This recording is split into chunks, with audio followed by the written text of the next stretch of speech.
Welcome to Civil Justice for SA Survivors. Hello, everyone. Welcome back to Civil Justice for SA Survivors with attorneys Marc Pearlman and Melissa Anderson. Marc and Melissa represent survivors of SA, or sexual assault, and exploitation across Illinois, guiding them through the civil justice process with compassion and clarity. My name's Sean O'Connor, and today we're talking about what the Epstein case means for every survivor. Obviously, that's been in the news. Marc, Melissa, good to see you both. Good to see you. Good to see you. So let's talk about the survivors of the Epstein case for a moment. They weren't just fighting a predator. There was the whole wall of money and influence and social connection. How does that kind of betrayal, feeling that the world protected him and his people because of status, crush a survivor's sense of justice? I mean, it's got to be a huge impact there. I think one of the hardest things for survivors in deciding whether they're going to come forward is the fear that they're not going to be believed. So especially in the case with these Epstein survivors, because of the power and money and also all of the names surrounding who may have also been involved with Epstein, I think that just added an extra layer for them of fear that if they came forward, they weren't going to be believed. And often, sadly, often a lot of them learn that was the reality, that sometimes coming forward, there's going to be doubt among some people. We see that a lot with big institutions, not just famous and powerful people, but institutions that are very powerful. Particularly you see it with a Catholic Church because, a lot of believers and Catholics who are involved in the church, sometimes it's hard for them to believe that a priest could do, sexually assault a child and abuse children. So that just adds a layer. A lot of our clients say part of the reason they didn't come forward was because they were so scared that they wouldn't be supported by their family. Fortunately, we find just as much as that does happen, there's also so many stories of when they do come forward, the family rallying around them despite their biggest fears that they wouldn't have that type of support coming forward. But I think particularly with these Epstein survivors, we've seen a lot of that on both sides, people doubting them and then people also hopefully they're feeling support from, so many that do believe them. And if I could add, and I think in the Epstein case, what makes it a bit unique is in 2026, we really do find that most people, when they come forward, they're supported. They tend to be believed. In the Epstein matter, the power and that the perpetrators have and those that are around the perpetrator is that even if they're believed, there's no justice because powerful people control everything. And that's a really, these women in the Epstein case are just remarkable, how strong they are, how resilient they are, how tenacious they are. And it's I can't give them more credit because they really are fighting the good fight. Yeah, that's the power dynamics. I mean, the Epstein case, Catholic Church, both I would say extreme cases, but and this may be it is an assumption on my part, so correct me if I'm wrong, but I feel like oftentimes these kinds of cases always have that power dynamic, or often do, right? Where no matter, might be my neighbors across the street, but the victim feels less than in the power dynamic potentially. Is that's accurate at all? Or I would say it's not only accurate, I would say that's the case 100% of the time. Yeah. One of the biggest dynamics we see is the feeling of being powerless and feeling like you don't have control. So that's both with respect to, because typically the person that's abusing you is perceived as having more power, whether it be over you in a job setting or in a religious dynamic or simply as bigger and stronger, what have you. Mm-hmm. So that's probably one of the most common things that we're dealing with survivors is their feeling of being powerless and not in control of things. And that's God. one of the things that we try to focus on when people do come forward is how can we shift that dynamic so that almost immediately our clients start to feel that they are in control of the process. They've come forward and now they have decisions to make about how they want to pursue justice and what justice will look like for them. So we do from the beginning when they call us, try to shift the power and put the power, give them the power back and allow them, even going through the legal process, to have a certain level of control in terms of decisions that are made and how they want to see justice play out for them. And oftentimes it's helping them define what justice will look like for them. Wow. Sean, it plays a big role in how we handle these cases, because we know that is a very, very sensitive area for our clients.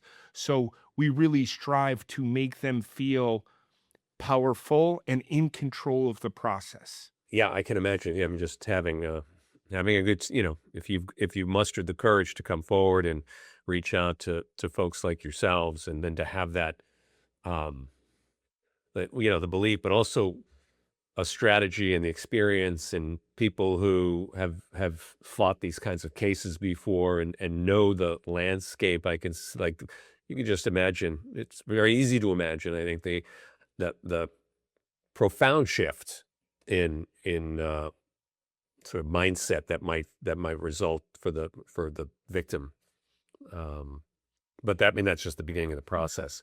I want to go back to uh, the Epstein thing a little bit, because it's been such a media circus, right? Focused on the famous names, and the survivors are the ones living with the reality of these documents that were released, redacted or otherwise.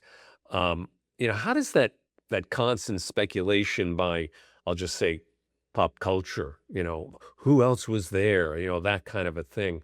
How does that prevent a person from ever, truly closing, that chapter of their life if they were involved with that? Yeah, no, it profoundly affects their ability to heal. Um, and healing's a Mm. relative term. It's a relative Sure. term. Um, but but focus on who's on the list is so, again, to the survivors. I won't call them victims. I'm going to call them survivors because that's what they are. Sure. But you know that is, it's largely irrelevant. What they want to know is they want transparency. They want to know the truth. Um, but also they want to have a sense of justice. And so far, the Epstein matter, the way it's been handled, which is, in my humble opinion, horribly, um, the focus is not on the survivors. It's on everything but the survivors. And that's a shame. And Makes me sad. it's what's happening there in terms of the focus shifting on who else was involved and the questions surrounding when are certain things going to be disclosed and them not having control over that. What we try to do is help our clients identify those things that they can't control when it's in someone else's hands. If they spend their time and their energy focusing on what someone or a group of people or an institution does or doesn't do, we try to help them understand that their healing and the way, how they feel when they wake up every day really can't be linked to whether or not someone does or doesn't do something.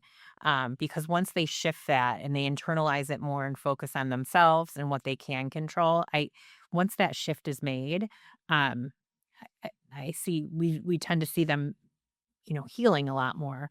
And because being in that constant loop of disappointment and trying to rely on other people to do the right thing can obviously just prolong the suffering.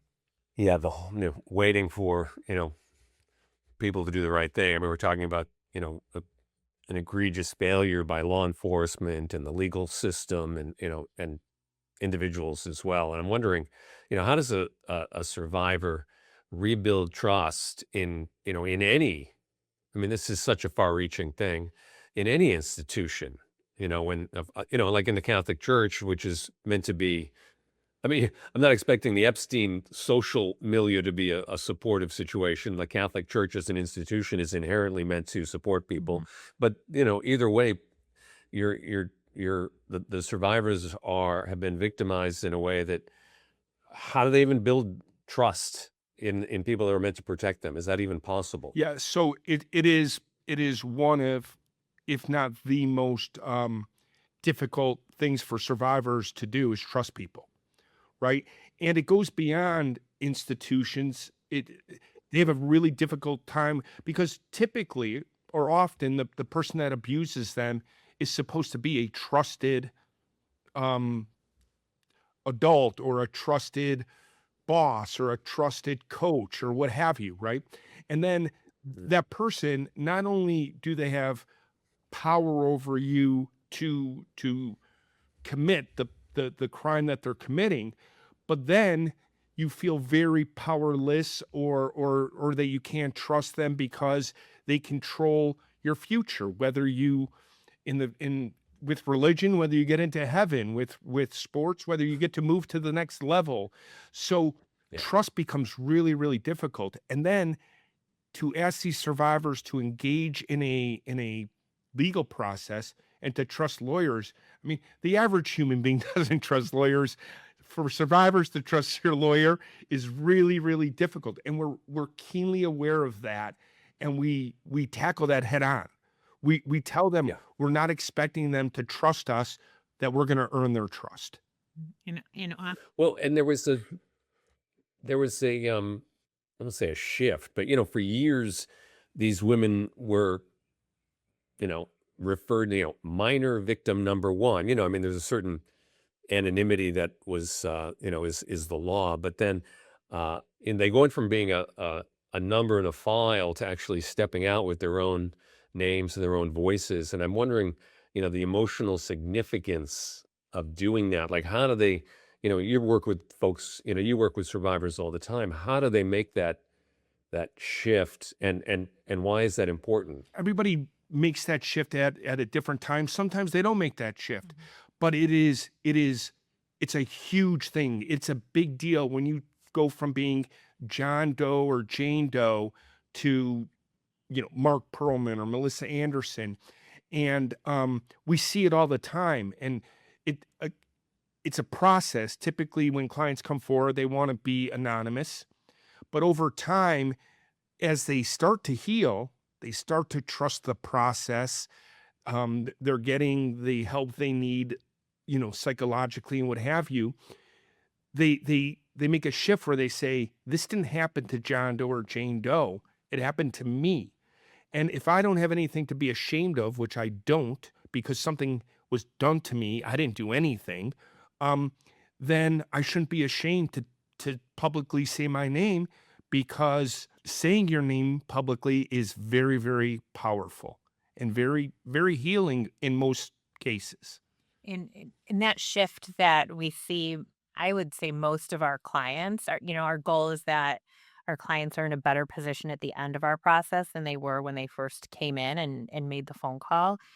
Even when we don't see the shift necessarily from going from a John Doe or a Jane Doe to going what people would consider public, what I'm always pleased to see with our clients is they're so concerned that even their own family members or their spouse finds out about it. So in terms of being anonymous, they really want this to be kept. Often we're the first people that they ever tell. And sadly, there's shame and guilt that they're carrying for years. But it's really rewarding when you see those same people who are so afraid. Make sure, things like make sure you don't call my cell phone between certain hours because I'm so afraid that I'll have to tell my family members what I'm doing here. It's really rewarding when you see the shift and our clients are able to say, to us into the process, I finally told my family. And that is a relief for them. It's also an indication that they've started to realize that they've done nothing wrong, that this has happened to them. It was a crime that happened to them, just like any other crime. Um, and also, I tell our clients this often, you're giving a gift to those people you choose to share it with, because oftentimes there's spouses and children and family and friends that don't quite understand why you've been the way you are throughout your life, why you don't trust people, or why you have certain reactions. So when I see that shift happen from no longer being anonymous, even if it's just anonymous within your own family, it really is an indication that things are moving in the right direction. Yeah, that's powerful. It is interesting where I think not even I think we can reflect on this even in less severe situations where one is keeping a secret of some kind, behaving in a certain way, but you think you've got this under control. It's hidden. No one can tell that I'm feeling a certain way, but all everybody is like, dude, it was obvious that you were upset Yeah. about something. You know what I mean? This is a much more extreme situation, but like it's profound. Just as humans, Mhm. I don't know if it's an energetic thing or an intuition thing, but and you mentioned this idea, Melissa, of finally telling your family, or someone close to you, a spouse or something, and I know there's always a first sort of victim or survivor to come out publicly. I think there was in the Epstein case, and then others follow. And I'm curious about how survivors reflect on the emotional weight of being the first to break such a powerful silence.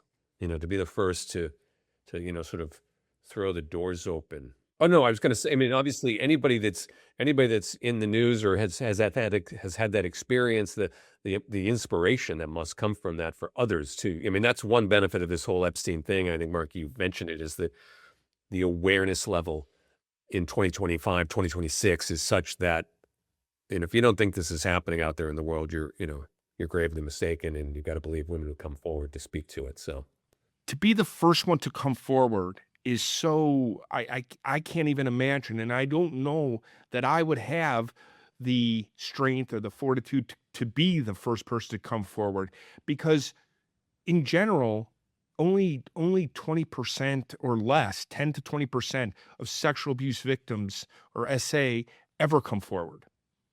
The rest take it to their grave. So we're talking 10 to 20% to be the first one is really, really, it's remarkable. And yeah. we spend a lot of time telling our client how remarkable that is, because it's really hard for them to believe that that forget coming forward is remarkable, that anything they do is remarkable. Um, so it's yeah, it's Yeah. huge to come to be the first one to come forward.